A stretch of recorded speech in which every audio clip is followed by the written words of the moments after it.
our next speaker as we transition is one that I'm just super blessed to have on this call.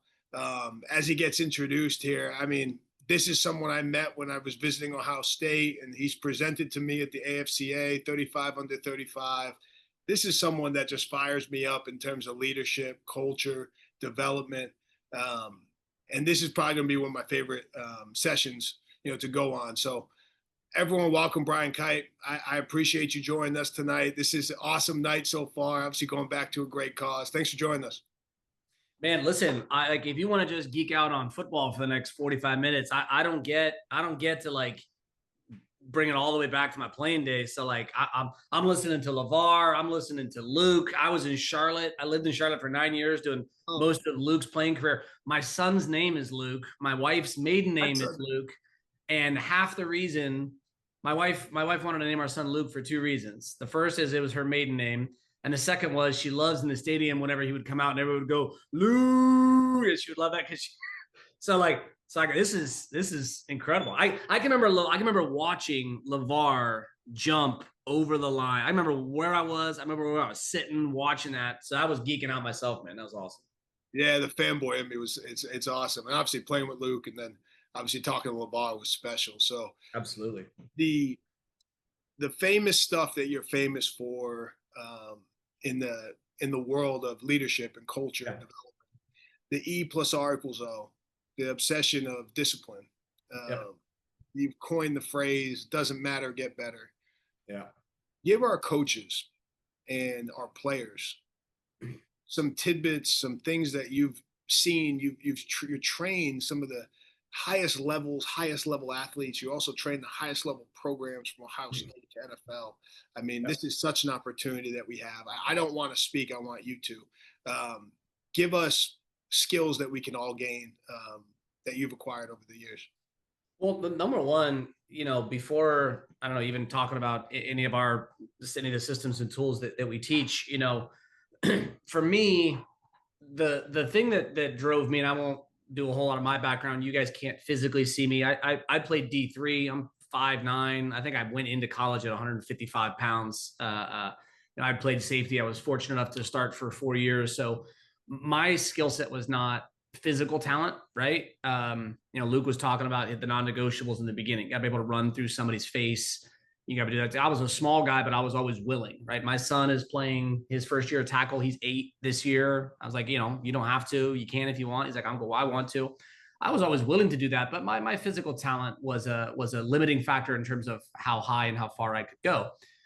But what I didn't understand was why people didn't maximize the behavior side of how they competed and played. I didn't get that. And I had this impression that when I got to college, and I kind of got out of the high school ranks, that, man, once you get to college, that's where they train all this stuff. And then I had probably the same experience most people had. I mean, at BC, what was the ratio of the time you spent on squat technique, hang clean technique, hand placement in drills, footwork, EDDs, to how much you trained accountability, responsibility, courage, managing your emotions? What was the ratio between how much you trained physically in the weight room and on the field to how much you trained behavior? 99.9% to 0.1, right? Yeah. And yet every single guy who's come on here, who's talking about playing the game, has emphasized every single thing starts with his behavior. Mindset. Every guy. And not just like, just to coach that up, not just mindset, but where like it's mindset is one thing. It's not just because I think the only reason I push back on mindset, it's not against mindset, but to push us beyond mindset is this. When people hear mindset, what they think is it's just about framing it in your head the right way. And that's not, it's a skill. Like it's literally, there are mechanics that you have to teach and train and practice and rep. I'm a football guy. It's the same way that you learn linebacker play is the same way you learn responsibility. You have to do EDDs. We call them everyday drills in football. In life, they're just everyday disciplines. Like I always talk about this whenever I get to a football crowd. I played safety, right? You played backer. You do your EDD. What were your linebacker EDDs? Right. Steps, movement drills, hand placement, striking, block destruction. Right. You got it, right? By the time you hit your junior, senior year of college, like, did you know how to take steps? Right. I was a safety. I knew how to backpedal. We would do W drills.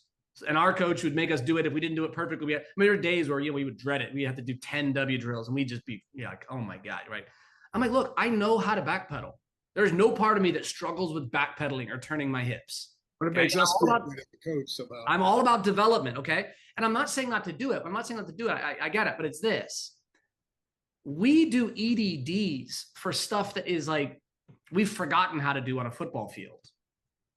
And then when it comes time to train responsibility or courage or discipline or toughness, we want like the shortest possible thing, and we're going to do it like twice a year. It's crazy to me. It's crazy. So I saw this in college. I was like, man, that's what I want to go do. So I was just struck tonight by these guys talking about, LeVar talking about today. I mean, just literally right now, he was just saying like, look, you thought it was my athleticism. It wasn't.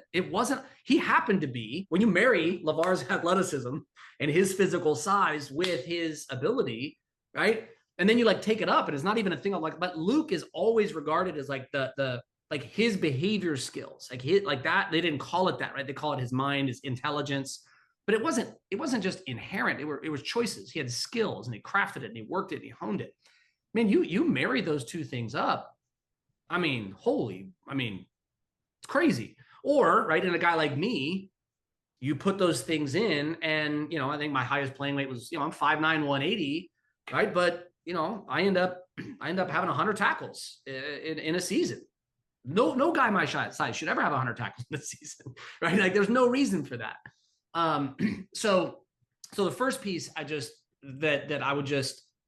want to lay out is two things. One, listen to the guys who just were here, who were all-time great linebackers at multiple levels. Okay. Yes, they have physical talents. Okay. But we also know that physical talent is, one of the more common things that exists. I mean, there's people with physical talent, all kinds of stuff, right? That don't perform really well. Listen to what these guys were talking about, the role of behavior. How they saw, how they thought, how they acted, how they made decisions. Both of them were talking about, not being toxic, figuring out how to be a great teammate, learning how to make really good choices. I'll talk about processing speed here in a little bit with E + R = O, about how you can fold processing speed in and even extend it beyond football. But first is like just separate from my tools or any stuff that we teach. Listen to the greats. They're not meatheads, right? They're not Neanderthals running into people. Like, they're physical, aggressive, tough, stick their face in. Like, you don't want to meet either of those guys in an alley, but those are dudes who have their behavior under control, right? And then they turned their behavior is what allowed them to turn themselves into a weapon at linebacker. That's number one. And then number two is this. Number two is everything that guides what I teach, whether it's leadership in a team or organizational setting, whether it's at a school or a franchise, whether it's culture and how you're trying to build it, or whether it's behavior, right? And all of that stuff is leaders, culture, behavior, it all lines up, is that the fundamentals and the truth of how those three engines work, how leadership affects culture, how culture affects behavior, and how behavior produces results, right? That flow, called the performance pathway. How those three things work together and how they each work individually. On the whole, those things have not changed in thousands of years. They haven't changed.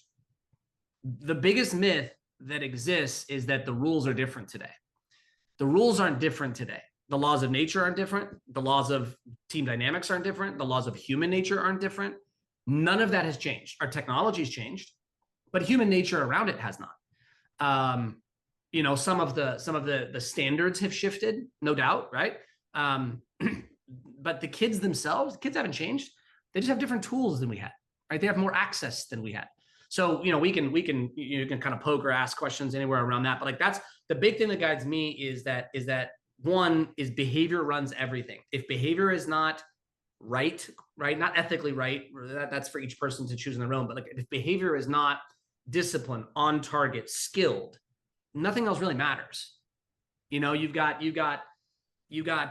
all kinds of players we can point to, right? You don't have to name any names, but you point to all kinds of players who have all kinds of physical talent. They just can't get their behavior right. And sometimes they're really good people. They're just not skilled enough. Great. Your processing speed is too low as a linebacker. You're not playing ever. Right? If you are not disciplined, or you serve your own interests over the scheme interests, right? You might be talented enough to stay on the field, but you're going to damage the system, which means that your whole stock is going to go down. And then number two is that the skills and the principles that run this stuff, they are timeless. So does that make sense, Dan? Yeah. So you talked about, say, E plus R equals O.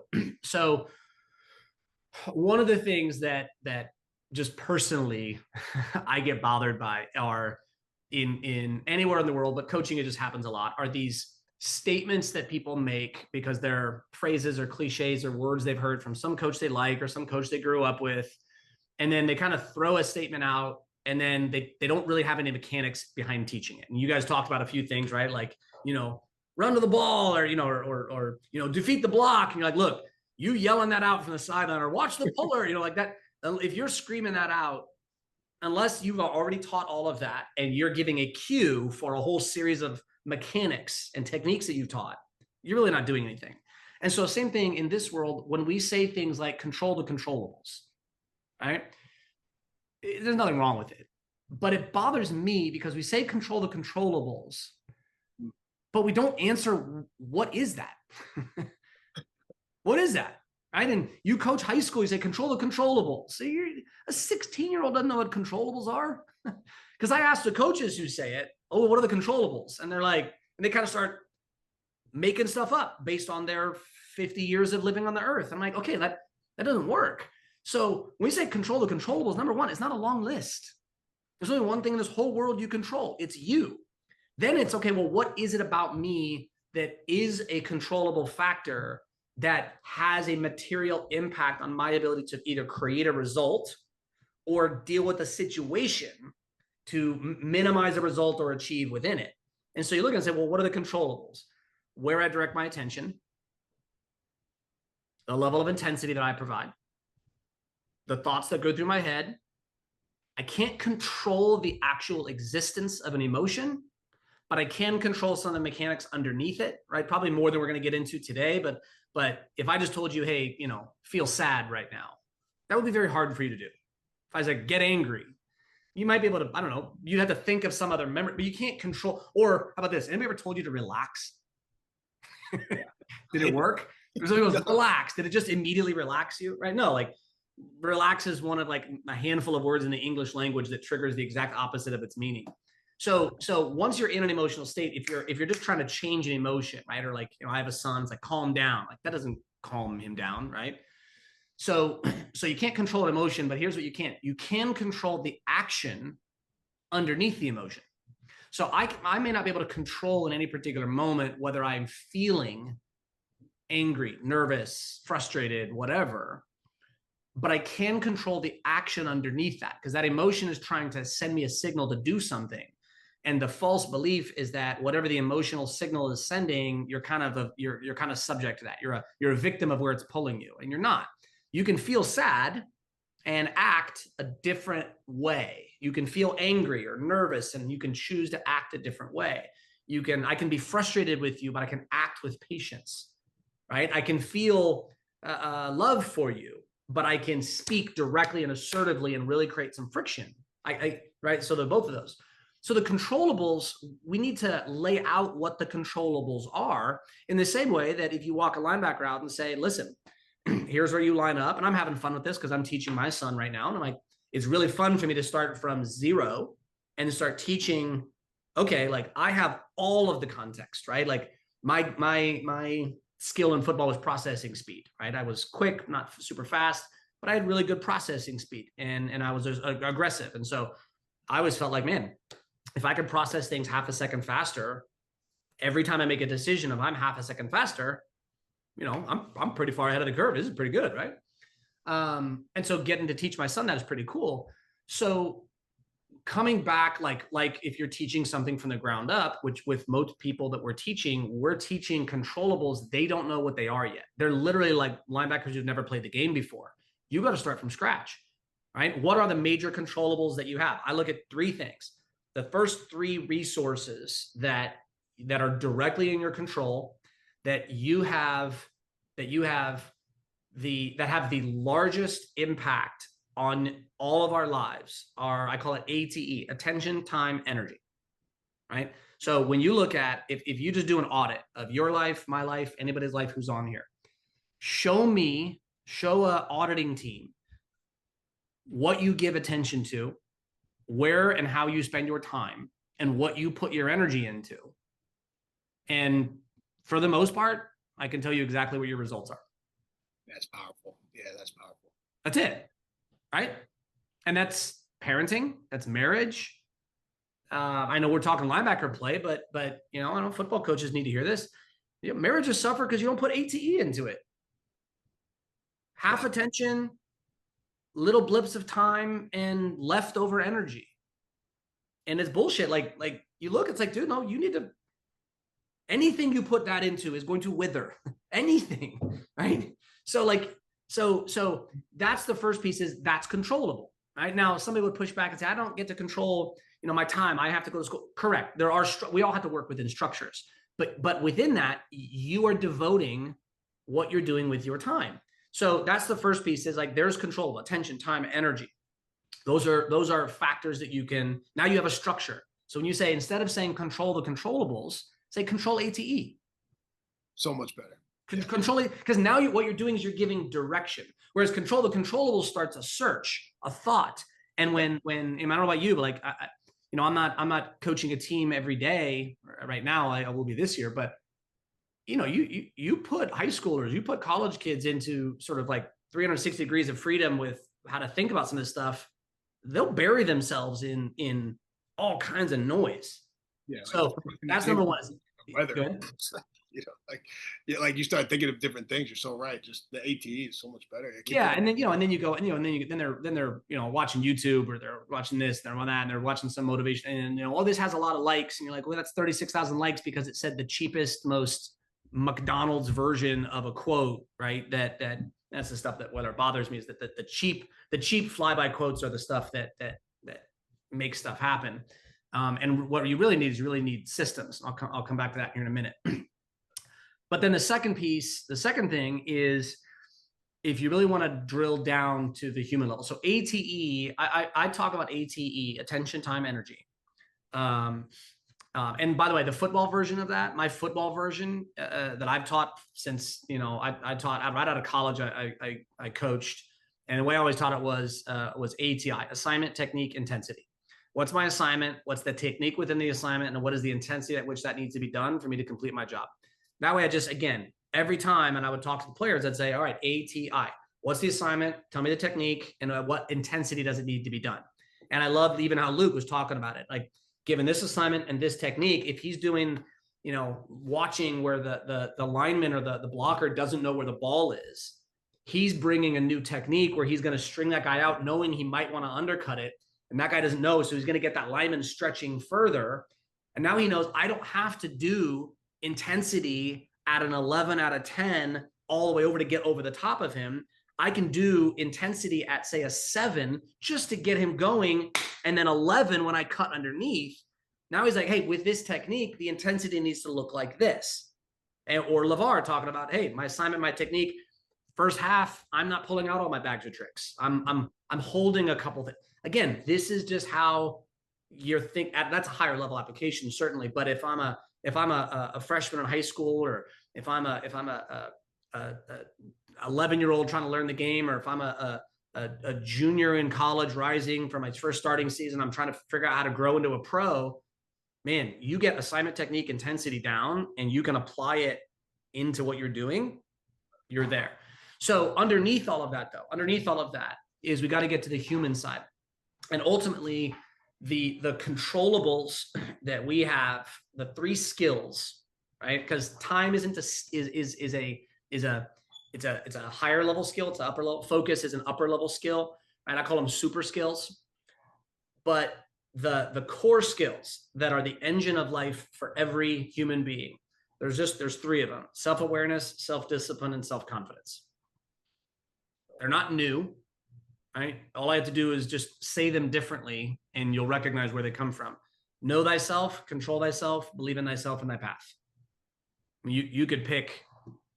I mean, you could pick every religion that is on this call right now. That is what your religion teaches. Know yourself, be in control of yourself, and believe in your path and walk it. That's what every philosophy teaches. It's what every religion teaches. And for good reason. That's the engine of life. And so when you take a step back and you look at linebacker play or any other part of life, right? Husband, wife, parent, coach. One, your production is a reflection of how you spent your attention, time, and energy. Your skill and how good you are at things is a result of your self-awareness, self-discipline, and self-confidence. When your awareness, discipline, and confidence are high, whatever you attach them to amplifies. But when even one of those starts to drift, right? And just think for a second, Dan, and all of you can, but just think about people you've worked with, no judgment, right? Just pure coaching, right? Like we're watching game film. Think about people you've coached with, people you've worked with, people you played with, players that you've coached, and think about a player that had good discipline or somebody that you know that had good discipline, good confidence, but lacked self-awareness. Look what happened to the overall effect of their behavior. Look what happens when somebody had good awareness and good confidence, but they just did not have great self-discipline. Look what happens when they had awareness and discipline, but they struggled with self-confidence. So even if you're 2 out of 3, these things are systemic, right? It's like saying my heart is really strong, my hamstrings are really strong, I've got great circulatory system, but I have very weak and shallow lungs. Well, guess what? Weak, shallow lungs can't supply big muscles. So your muscles can be big, you got great discipline, but if you don't have confidence, you don't have oxygen in your lungs to use that discipline, right? You're using it at low level, minimal stuff. So everything revolves around timeless truths, timeless principles and systems that we roll up and try to apply to that. And so, in coaching, what I was looking at is, look, if you're just going to say the cliche, you might as well even go back to what Jeff was saying. Sometimes we more often than not, we make it too complex, not just with football, but with life. Like rather than the cliche, just don't say anything. Like give them a clear mind, give them something simple and clear to focus on. And so what E plus R equals O does is E plus R equals O. I look at E plus R equals O as like my operating system, right? Right. It's like the iOS operating system on an iPhone. E plus R equals O is the operating system that operates sort of like the operating system of my life for everything I do. Everything is event plus response equals outcome. And in English, we read left to right. So we read event and then response and then outcome. And so we naturally, as English speakers and then thinkers, is we think left to right and we think flow of time. We think something happens and then I do something and then there's a consequence. And obviously that's the way life sort of somewhat unfolds, right? But we don't get in a car and then see how other cars drive to determine how we're going to respond and where we're going to go. Right? We don't walk into a game, watch what the other team does, and then decide how we want to score. Like we come in with a game, we come in with an objective and a game plan of what we do, and then we adjust based on what we see, but we are trying to go do something. E plus R equals O is the same way. 5% of life starts with the event where something just happened and I need to respond to that event. The outcome is now highly variable and I'm going to try to respond as well as I can to this event and we're going to see what outcome happens. That's 5% of life. 95% of life is what is the outcome that I'm trying to create? What is the target I'm setting? What am I trying to produce? Then going back and saying, now what is the context of the circumstance, the event? What am I dealing with on this day or in this moment or this hour or on this play or this series or this time of the game?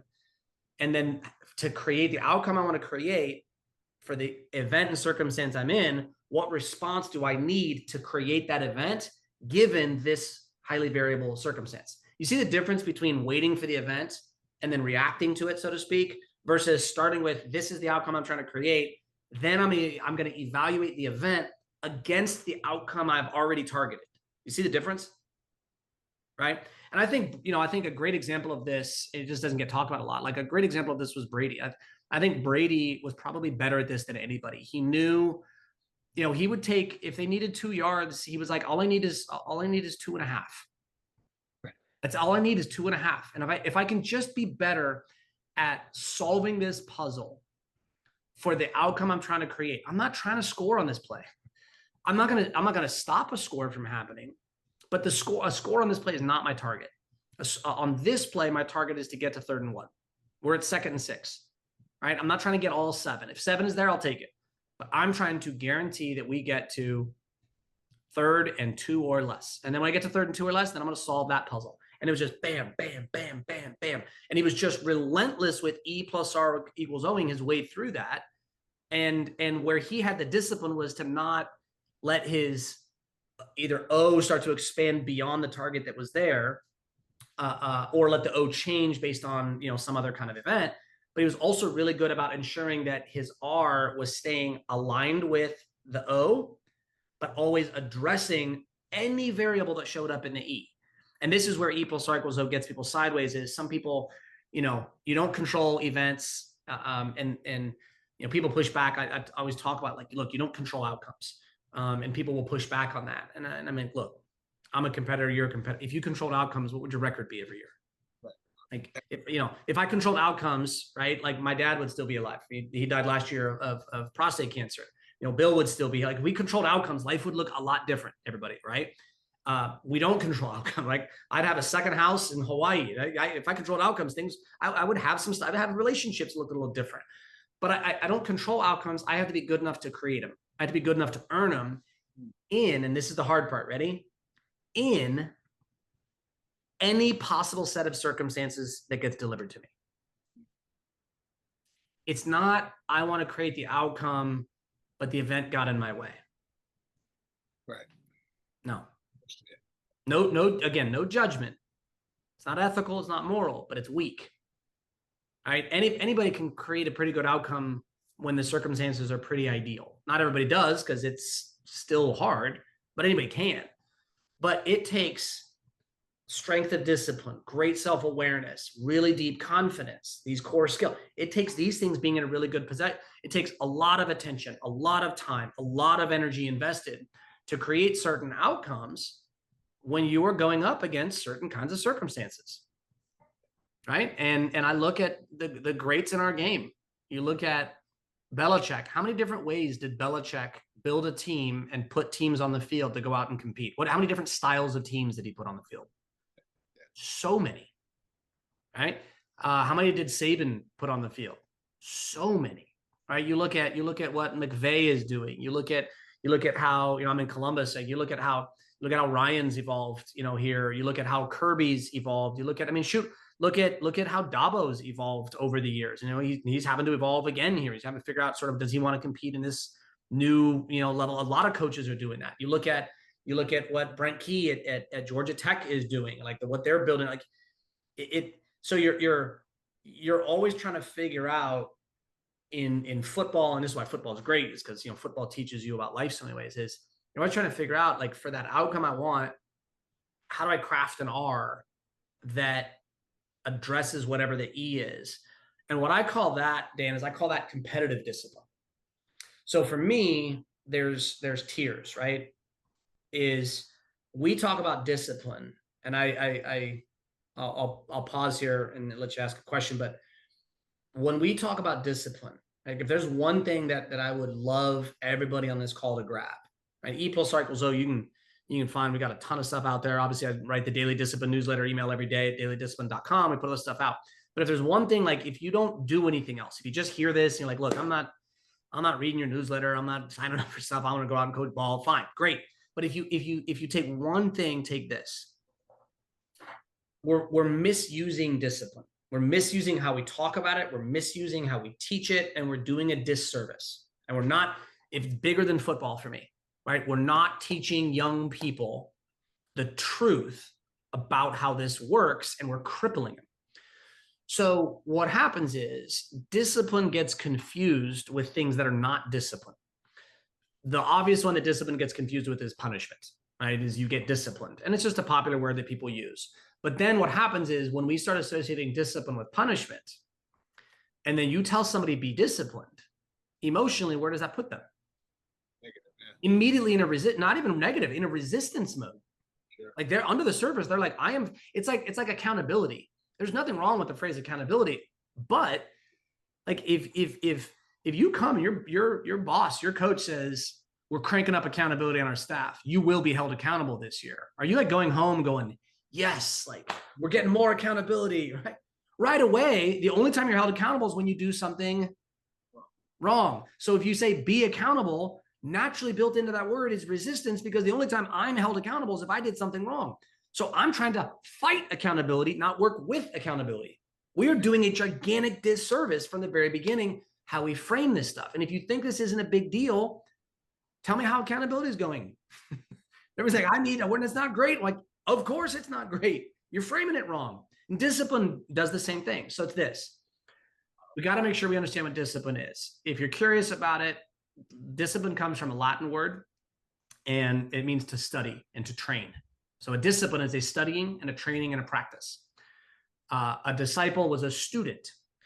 So, but what we use discipline for, what we grow up being taught discipline is, we get taught discipline as really three things. We get taught discipline as punishment, which it's not. Just if you want to punish, use the word punish to say you're going to get punished. There will be a penalty. Use penalty and punishment. Fine, it works great. Don't add discipline. Number two is we confuse discipline with compliance. And compliance is very simple. There's a rule, follow it. Yep. Right? But like, just imagine if like, I don't know, we work together, and then every day I tell you, you better comply with everything. If I just tell you, you need to live out of compliance with me, you're like, dog, I'm a grown man. What are you talking about?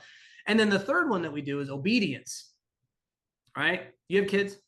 Yeah, three. Three? How old? 5, 3, and 10 months. Perfect. Amazing, right? Will there come a day where do you want your kids to be obedient to you growing up? Like, do you want them to operate with a level of obedience? Yeah. An 8-year-old and a 5-year-old? Absolutely, right? Will there be a time where our kids get to a certain age where they no longer live out of obedience to our authority as dads? Yeah, because if our kids are 35 and 40 and they're still following our authority and living out of obedience to us, we made a mistake. So our job as dads is to train our kids in discipline that they run themselves. So I don't want an obedient kid all the time. I don't want a compliant kid all the time. I want compliance when compliance is the thing I need. I want obedience to my authority when obedience and authority is the thing I need. Same thing in football. But here's the thing. An obedient linebacker is a slow linebacker. That's awesome. That's awesome. Disciplined linebackers are fast. Because if he has to look to the side for what's my rule, coach? What do you want me to do, coach? What's your authority? Or he's afraid of all of that. He's slow. But when he's disciplined and he can make his own choices and engage in that action, he knows how to set a target, look at a circumstance, choose an R, and you've trained him in that. And behaviorally, he knows how to do it. Now, all of a sudden, like, you got really fast players who don't need to look to the sideline for what to do. Right? Awesome. Now it's on how good of a coach are we and all the rest of that. But let punishment, penalty, compliance, obedience, let all those things do their thing. Push this discipline up to the truth of discipline, which is competitive discipline, to set a target, frame the R, to do anything to achieve that target, including working through any obstacle that shows up. Like, if you can build a team with that kind of competitive discipline, you can win a lot with a lot less talent than other people. And if you have talent, well, then you can build something incredible. That was awesome. I think that's exactly what I think every coach is looking for, right? How do I do more with little, right? And Yep. something I took from that, the power of behavior as a coach, Yeah. responsibility. Maybe you're an assistant coach, maybe you're a D coordinator, maybe you're not the head coach. You're trying to apply these skills. You're trying to apply behavior training into your players as a piece of their overall compass of being a great linebacker. Yeah. And talking to a football crowd, teach it the same way. Like whatever your rules for install are, whatever your rules for teaching drills, teaching technique, teach behavior the same way. Don't change the principles of teaching just because it's a behavior skill that you can't, physically see where his hand is on film or where his foot is. Teach it the same way, which means now we have to be really good at knowing what behavior mechanics we want, right? We can't just go out and scream focus if we don't know how to do it. Now we have to be like, okay, that's like screaming, make the tackle when you're not teaching a technique. It's no different. Yeah, the from the teams you work with, from the success they've had, you wouldn't be this successful without results, right? So you get incredible results from the teams you work with. If you're a coach on this call, what's probably the number one skill a coach can have? Number one skill a coach can have? That you've seen, I mean, you've been around the best, right? So Yeah. in terms of your behavior discipline, Yeah. I'm gonna do two things. Number one isn't going to be a skill so much as a principle. Number two will be a skill. The first is the best coaches have done their own work to know exactly the principles that they want running every part of their program, and they don't apologize for them. That's awesome. They don't apologize for them. And where this is really important for everybody is this: they don't copy Nick Saban. I mean, one of the things I talk about the most is, even like, with I work with teams all over the country. It's like I talk with coaches, like too many coaches are copying what they heard Nick Saban say. And they're not Nick Saban. They don't think like him. They don't operate like him. They don't, like, that's not who they are. But they're like, oh, that's what I should do. It's like, no, like you need to do what you need to do. You need to figure out what you stand for, because a copy of a copy is not good. So know what it is that you stand for, which puts a lot of pressure on you as a coach. And like, do you know what works and what doesn't, if you're not just listening to some other coach say it? Like, have you actually looked and be like, do you understand the nature of human dynamics? I was saying, like, this is what's really cool. If you look at every great head coach, you pick whoever they are, like any head coach who's had like a really big, long, heavy career and had a ton of success, every single one of them has excelled in at least one human dynamic factor. At least one, most of the ones multiple. Nick Saban, extraordinary at managing human beings. Recruited 5 stars on 5 stars on 5 stars to sit behind 5 stars in a way nobody else ever did. And it wasn't because he was such an authoritarian. Well, everybody else was complaining kids these days. Nick was getting 5-star tailbacks to sit 3 years behind other 5-star tailbacks. Do you think he did that because he was a jerk? No, he did it because he understood human nature and he was really friggin' good at it. So that's number one, is know your principles. Don't apologize for them. And look, if somebody doesn't fit, let them go join a different program. Right? Like, some people who love playing for Dabo would hate playing for Nick. Some people who love playing for Nick would hate playing for Dabo. If they don't fit with what the principles you're running, don't soften your principles and leave your edges because you think the guy's fast or you think the coach has experience. Run your stuff. They don't want to apply it. They're resisting. They're fighting. They're undermining. Get them out. Go with one less guy, but fully committed, like a Navy SEAL team would. That's number one. Number two is this: master the marriage of urgency and patience. Wow. Say that again. Yeah, master the marriage. It's a duality, duality, dualities, two things at the same time, of urgency and patience. It's the number one human challenge. Therefore, it's got to be the number one coaching challenge. It's this: be urgent every 24 hours, be patient for over every 24 months. What people do is this: they take urgency and patience and they put them essentially on a teeter-totter. And you can just see this in your life. When somebody's urgency wants to go up, what happens to their patience?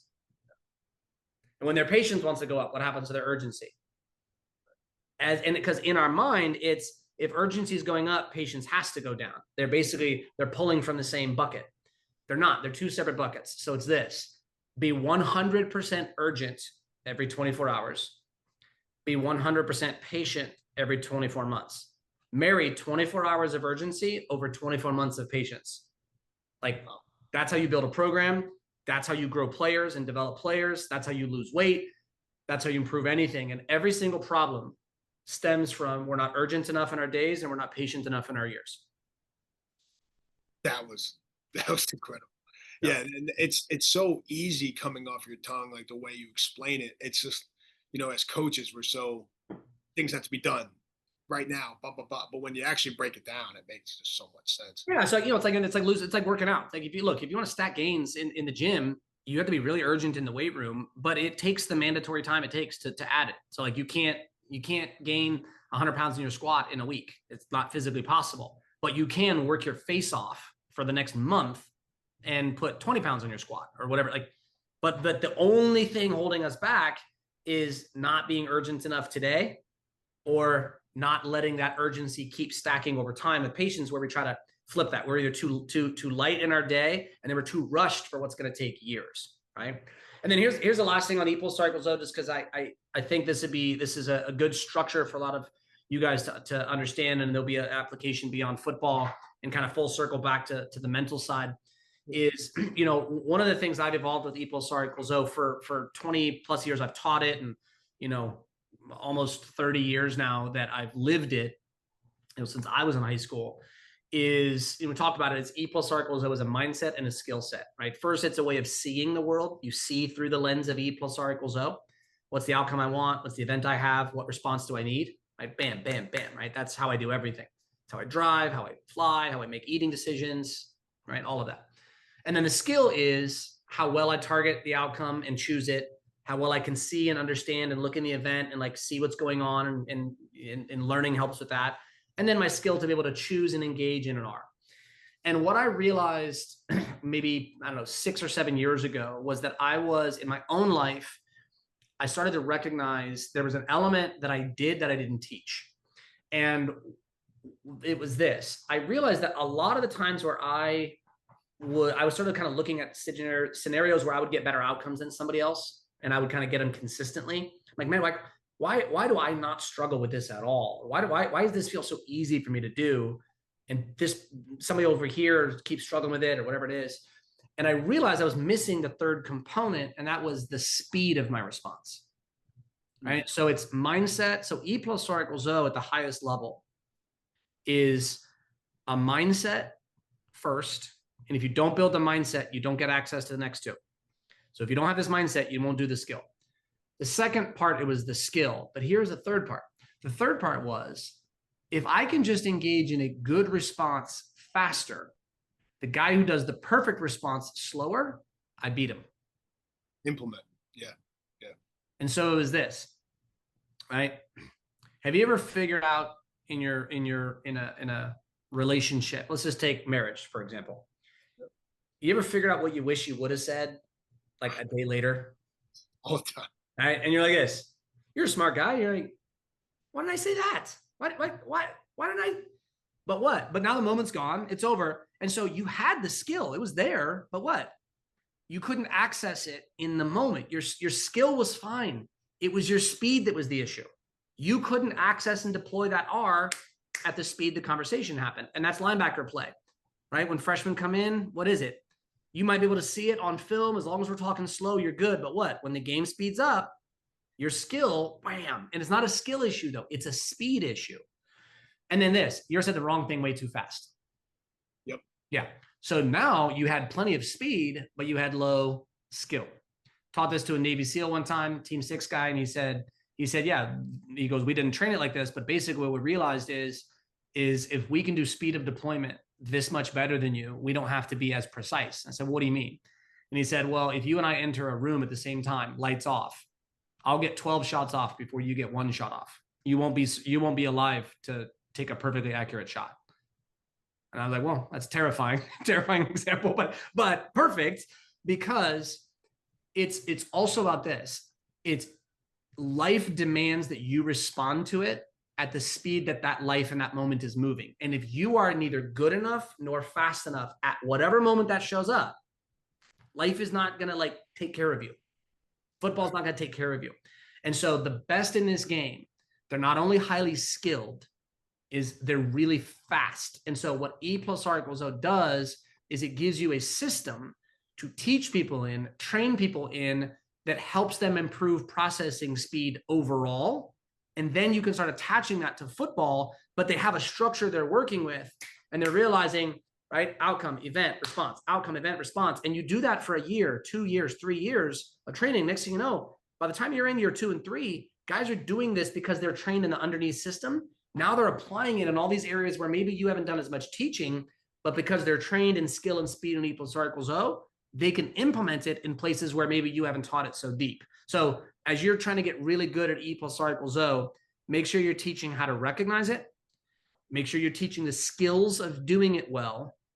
And then make sure that you're teaching both processing speed, right? When's it time to go slower? When's it time to go faster? And then quality of action as well, right? So teach those 3 things: mindset, skill, speed.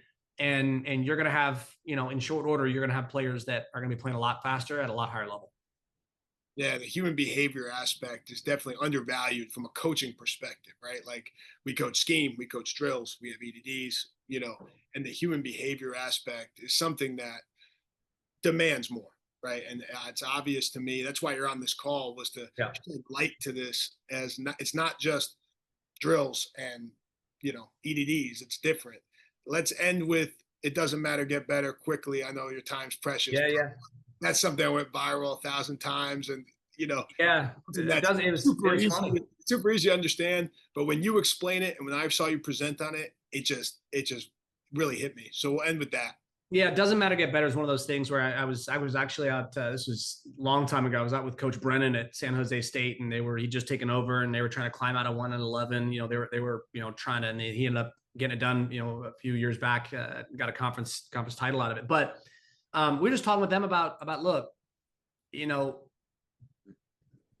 going to respond. There's always going to be an outcome of some kind, right? And the outcome is either going to be incredible, all right, or not what you wanted, right? Somewhere on that scale, right? My dad died last year, right? And so it applies to the same thing as well. And so you win a Super Bowl. Scotty Scheffler's living, doesn't matter, get better right now, but it's this. Doesn't matter, get better is always the mindset, and it's always the answer. The question doesn't matter. It doesn't matter what the question is. The answer is the same. It doesn't matter, get better, right? And if my dad was here, he'd be like, look, you can be sad that I'm gone, right? Miss me. Like, my kids he's missing the grandkids, and you're not going to be here. My son's playing tackle, but it still doesn't matter, get better. Like, I can't bring my dad back. I can't go back. And we lost my last college game. I lost 14-7. We gave up 60 total yards and 0 points. That hurts the defensive guy in me. Yeah. I mean, opening kick for a touchdown and a sack fumble. I mean, we played the game of our lives. Best game we ever played in our entire team. It was the last game I ever played with pads on, right? And it's, doesn't matter, get better. Now it's not football. And so what doesn't matter, get better is again, it's a way of looking at the world saying, if I win, it doesn't matter, get better. If I'm all conference, it doesn't matter, get better, right? It's Luke's career, right? It's Brady's career. It's Mahomes' career. It's what Burrow's doing in his career. It's all of that stuff. And it's really the marriage of it. What I believe doesn't matter, get better comes down to, like urgency and patience. It doesn't matter, get better. DMGB, people shortened it to, is it comes down to this. You have to have unflinching realism married with relentless optimism. Don't hide from the realism, and don't trade realism for optimism, and don't trade optimism for realism. Be 100% realistic and unflinchingly so. See it as it is. If you're the best in the world, say it. On the other side is the optimism of, I can be better, and I can keep going, and I can continue being the best in the world. As soon as you lose touch with realism or you lose touch with optimism, that's where we start getting detached from the world, and bad things start happening. So that's how I operate in my life. That's how I operationalize DMGB beyond just sort of an attitude. Is, to me, it's, let me get firmly grounded in realism, and then let me set my sights on optimism, and then I'm going to work from there. That was a great way to end it, man. And honestly, I appreciate your time so much. It's precious, and the stuff that you said just resonates so well with the coaches because we don't think of that piece of it, right? And that's why I wanted you on this call, and I really, really, I'm so grateful, honestly, Yeah. you coach, because Well, I appreciate you putting this on, brother. This is awesome, and doing this for the family as well. This is great, man. Thanks for inviting me. yeah. Have a good night, man. I appreciate Thanks, you. man. Yep.